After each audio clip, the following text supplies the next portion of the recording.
샬롬 할렐루야. 십계명 9번째 제9계명입니다. 십계명 중에 제9계명인 네 이웃에 대하여 거짓 증거하지 말지니라에 대한 말씀에 대해서 살펴보겠습니다. 나는 거짓말을 하지 않는다 라고 자부하는 사람이 종종 있기는 하지만 사실은 그런 사람들도 대부분 크고 작은 거짓말을 하면서 살아갑니다.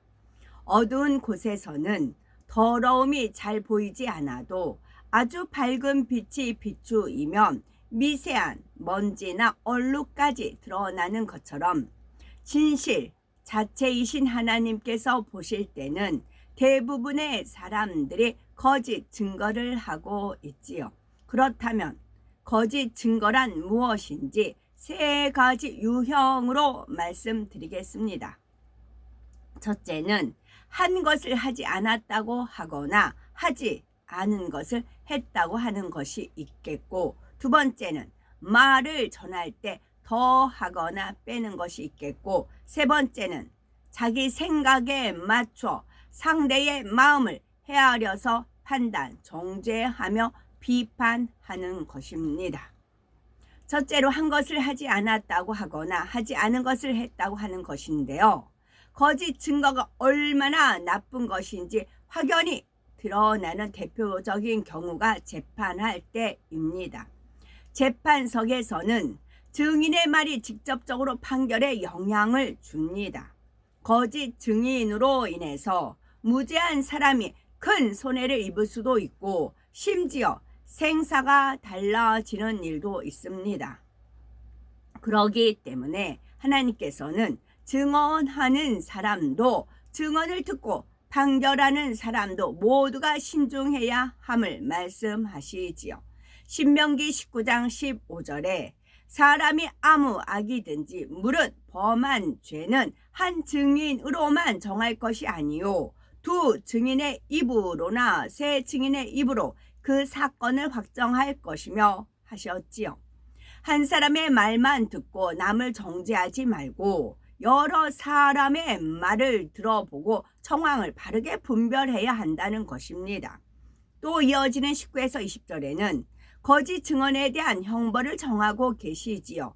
곧 거짓 증인으로 인해서 상대가 받을 뻔한 형벌을 거짓 증인 자신이 받도록 하라는 것입니다.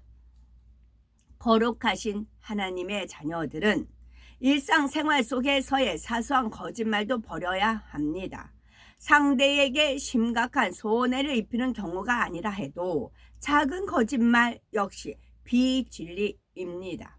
또한 자신이 사실을 말해야 할 상황에서 말을 하지 않는 것도 거짓된 행함이 될 수가 있습니다. 예를 들어 자신이 범한 잘못에 대해 다른 사람이 애매히 누명을 쓰는 것을 보고도 모른 척 한다든가 물건값을 지불한 후에 더 많은 거스름돈을 받고도 아무 말 없이 왔다면 정직하다 할 수가 없지요. 하나님께서는 우리가 거짓을 말하지 않을 뿐만 아니라 마음 자체가 정직하여 말과 행실이 다 참되고 진실하기를 원하십니다. 그런데 거짓말 중에는 하얀 거짓말이라고 표현하는 경우가 있지요. 욕심이나 상대를 해치려는 마음에서가 아니라 상대를 위하는 마음에서 하는 거짓말을 하는 경우입니다. 예를 들면 식사하셨습니까? 라는 질문을 받을 때 사실은 식사하지 않았는데도 상대가 자신에게 마음 쓰지 않도록 먹었습니다 하고 대답합니다.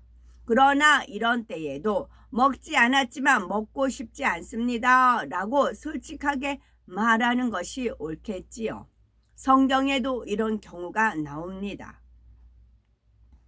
요나단은 다윗을 들에 숨겨두었으면서도 다윗을 무고히 죽이려고 하는 사울에게 사실대로 말하지 않고 다윗이 형들을 만나러 갔다라고 합니다. 다윗을 살리기 위해서 자신이 할 수 있는 최선을 쫓았던 것이지요. 이처럼 선한 의도일 때는 하나님께서도 네가 거짓말을 했다라고 정죄하지 않으십니다. 하지만 더 온전한 선의 차원에 이르면 이런 상황조차도 생기지가 않습니다. 굳이 하얀 거짓말을 하지 않고서라도 상대를 감동시킴으로 그 상황을 피할 수가 있도록 하나님께서 역사해 주시는 것입니다. 어떤 사람들은 자기 유익을 쫓아 거짓말을 하고도 나는 선한 의도로 했다라고 말하는데 중심을 보시는 하나님을 속일 수는 없지요. 그러므로 우리는 정직한 마음을 이루고 위로부터 나은 지혜를 받음으로 항상 덕스럽고 은혜로운 말을 해야 되겠습니다. 두 번째, 말을 전할 때 더하거나 빼는 것입니다. 다른 사람의 말을 그대로 전하는 것이 아니라 자신의 생각과 자신의 느낌 속에 말을 더하거나 빼서 엉뚱하게 전하는 경우이지요. 그나마 좋게 전한다면 다행이지만 나쁘게 전하여 오해를 빚으니 문제입니다. 설령 글자 하나까지 그대로 전했다 해도 말의 억양이나 장단에 따라 의미가 달라질 수가 있습니다. 예를 들어서 왜 그래 라는 표현도 걱정스럽게 왜 그래 하는 억양과 화가 나서 왜 그래 하고 따지듯이 말하는 억양이 다른 것입니다. 물론 녹음기처럼 상대의 말을 똑같이 전달하기는 어렵지만 최대한 말한 사람의 의도를 정확하게 전달하고자 노력해야 합니다.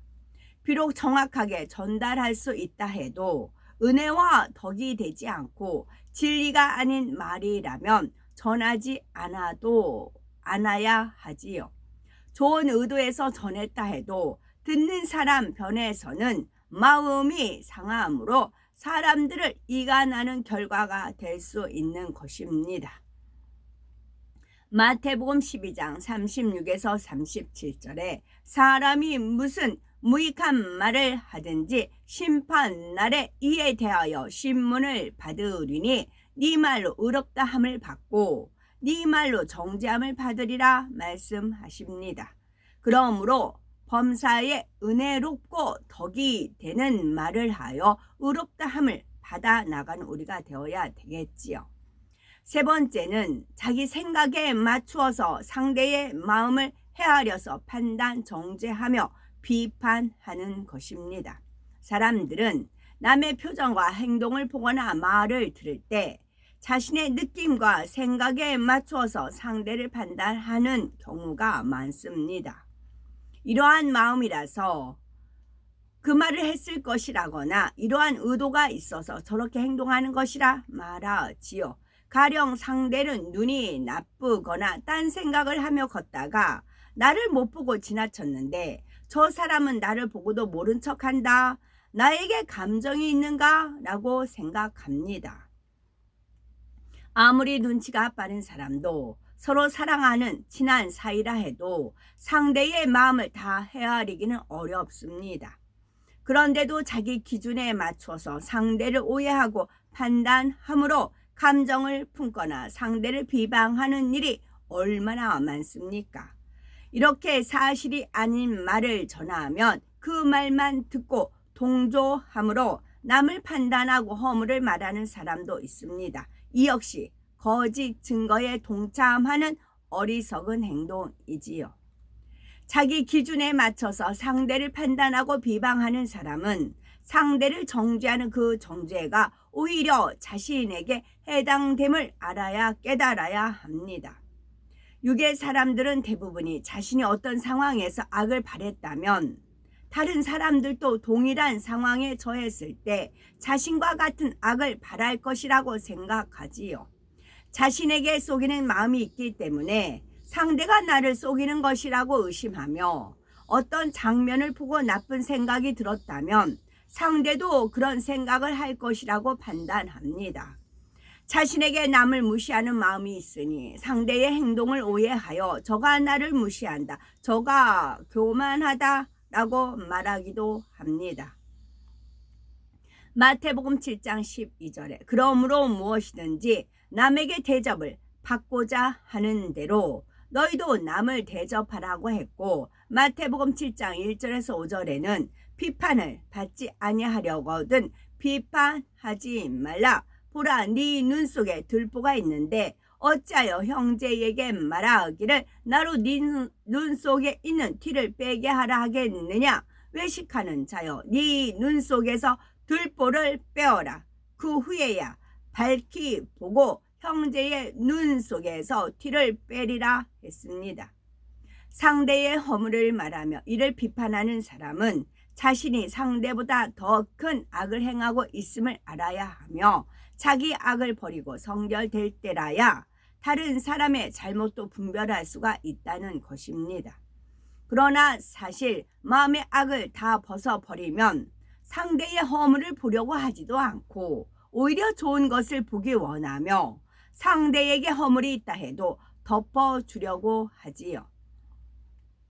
또 야고보서 4장 11절에 형제들아 피차에 비방하지 말라. 형제를 비방하는 자나 형제를 판단하는 자는 곧 율법을 비방하고 율법을 판단하는 것이라.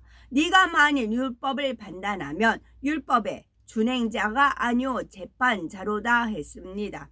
형제를 판단하고 비방하는 것은 곧 재판장이신 하나님처럼 되고자 하는 큰 악이라는 말씀입니다. 여기서 한 가지 더 명심할 것은 사람이 자기 생각을 동원하여 하나님의 말씀을 판단하는 말을 해서는 안 된다는 것입니다. 사람의 한계로는 도무지 불가능한 일이라 해도 하나님께서는 능히 하실 수가 있으며 하나님의 말씀에 대해 생각을 동원하여 잘못되었다 판단하는 일은 결코 없어야 합니다. 비록 악한 의도가 아니라 해도 사람들은 종종 사소한 거짓말을 합니다. 예를 들어서 자기 생각 속에서 사실과 다르게 과장하거나 축소하는 경우가 있지요. 상대가 아주 많이 먹었다 하면 다 먹어버렸다 라고 하거나 조금밖에 안 남았다 하면 하나도 안 남았다 라고 전하는 것입니다. 혹은 많은 사람 중에 겨우 두세 사람이 동일한 의견을 냈는데 모두가 그렇게 말하더라 라고 전하는 사람도 있고요. 남의 말을 전할 때 자기의 생각에 맞추어서 엉뚱한 말로 전달하는 사람도 있습니다. 예전에 함께 어떤 사람과 식사하던 중에 상이 초라하네 라고 말한 적이 있답니다. 이는 반찬의 종류가 아니라 각각의 그릇에 담긴 반찬의 양이 적다는 의미였는데 많은 사람이 함께 있으니 그릇마다 반찬이 좀 넉넉하게 담겨 있으면 좋겠다는 표현이었지요. 그런데 어떤 분이 이 말을 듣고 고기 반찬이 없다고 하셨다라고 전했다고 합니다. 물론 이는 사소한 것일 수도 있고 나쁜 의도로 거짓말한 것도 아니며 누군가를 악하게 판단하려는 것은 아닙니다.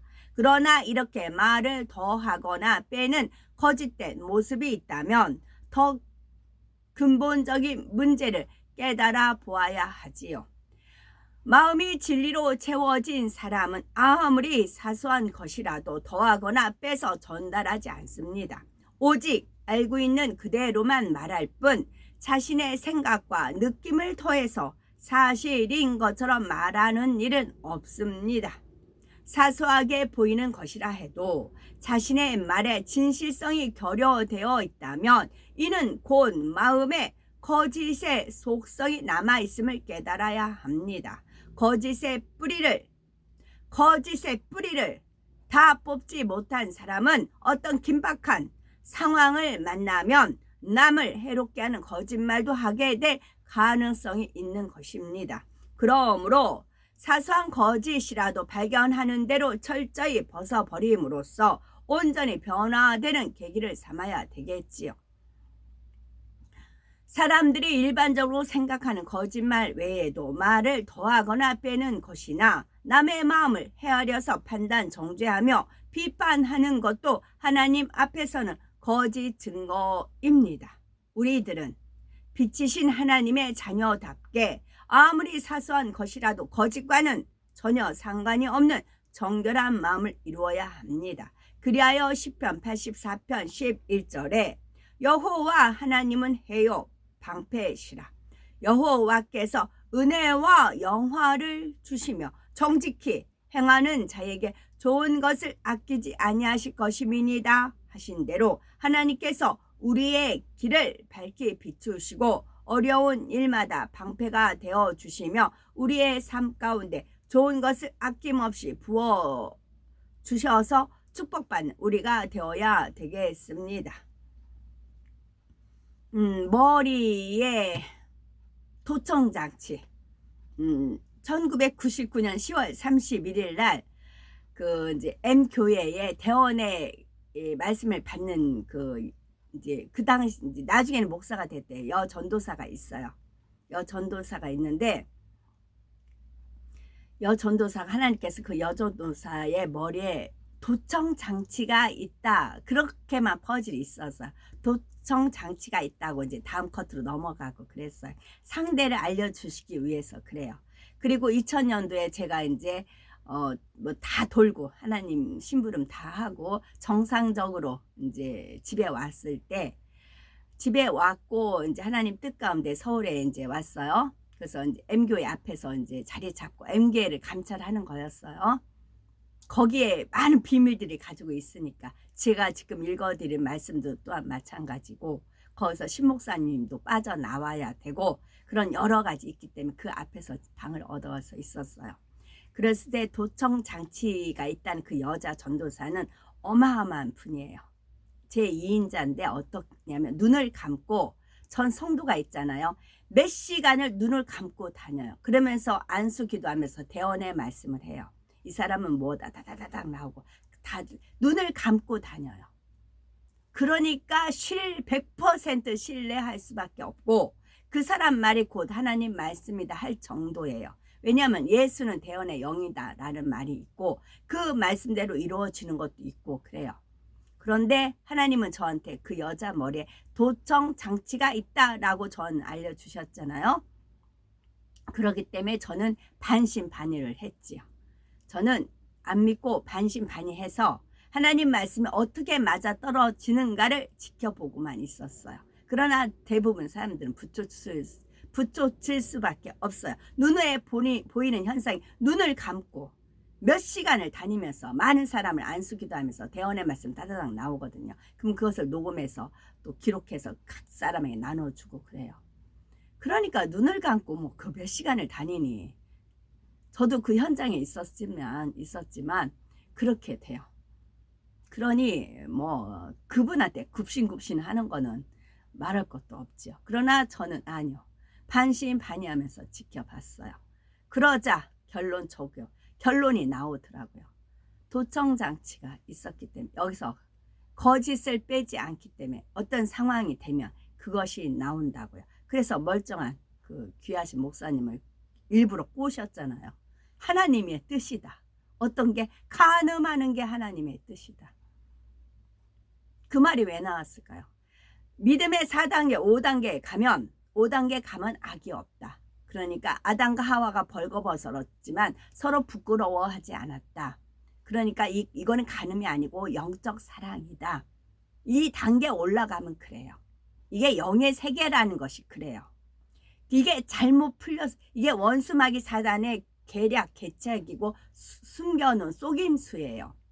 그 더 깊은 차원에 들어가면 그게 아니에요. 영적 사랑은 그게 아닌데 그래서 그 위에 머리부터 밑에까지 쫙 그 영향을 받은 겁니다. 나름대로 믿음의 4단계. 4단계는 주님을 사랑하는 단계고 믿음의 5단계는 하나님을 기쁘시게 하는 믿음이에요. 그래서 대언의 말씀을 5단계, 누구는 5단계 이렇게 말씀이 나오는 겁니다.